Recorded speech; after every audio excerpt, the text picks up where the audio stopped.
This is Ian with Build Brothers at 3073 Pine Hills Road in Julian. Gonna go ahead and do a quick video inspection here. Point out a couple things that I found interesting. Obviously there's one section of the home that's really steep, and we noticed that there is a missing shingle right there. That makes me wonder what the nailing pattern looks like. Very critical that the roofer use a proper nailing pattern on these shingles.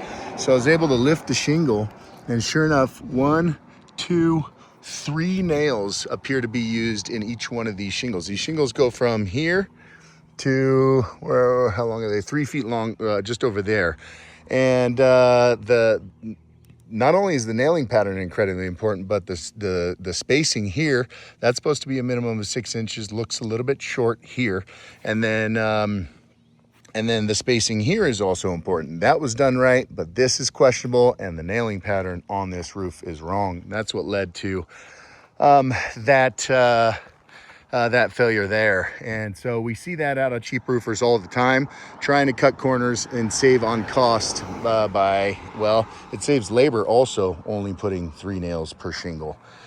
Here we've got a valley that failed in the past, and so they put a bunch of sealant in there thinking that would help, but unfortunately that is a very temporary fix.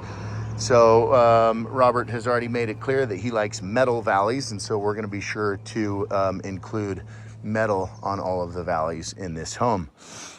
Here we're missing what's called Z-bar counter flashing, and so for lots and lots of years that transition there between siding and roofing has just been reapply mastic, reapply mastic, reapply mastic.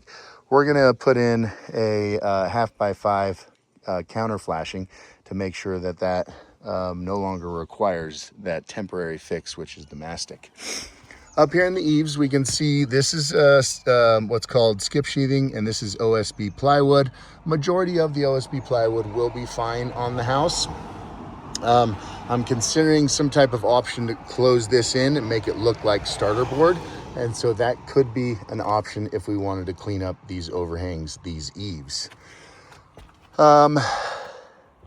As we make our way around the roof, we see this cracking that's occurring, and that was a manufacturer defect from the 90s. And so that is happening worse on this roof than I've seen in a long time. And maybe it's because of the cold weather that happens up here in Julian, but that is unusual to see. And that's a bummer. Really surprised this roof lasted as long as it has. All of the flashings are done wrong. These flashings are what we call buried, where we should see the metal flashing on the downhill side of each of these, and we don't see that. And so basically the roofer that put this roof on didn't flash any of these properly. That seal is broken. Water's getting in around that every time it rains. There is what's called a ridge vent here at the ridge, and ridge vents work great when they're installed properly. Unfortunately, George said he's been in the attic, and they never cut open the ridge to allow the air to travel. Part of the reason that these shingles have failed so badly is because this roof is not ventilated properly. The manufacturer definitely wants us to properly ventilate our roofs so that they breathe and they don't get so hot in the attic.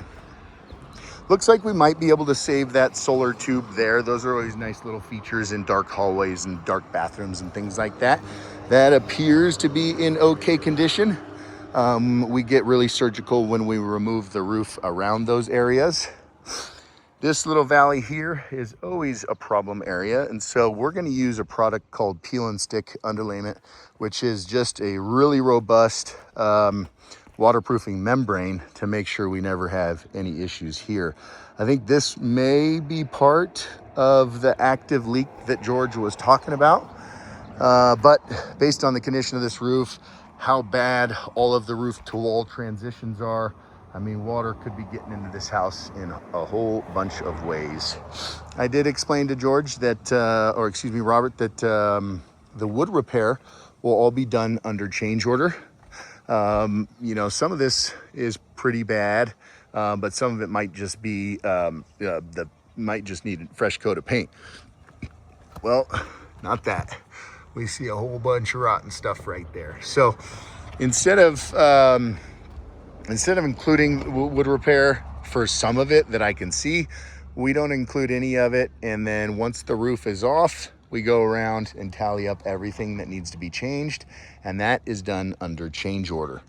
And that way, you know, pay for anything that is not replaced. But again, we see that failing shingle all over this roof. Obviously, the chimney has been a major issue for years and years, all of those different colors of mastic. We are absolute professionals when it comes to properly waterproofing the chimney, and so this will never have any issues again.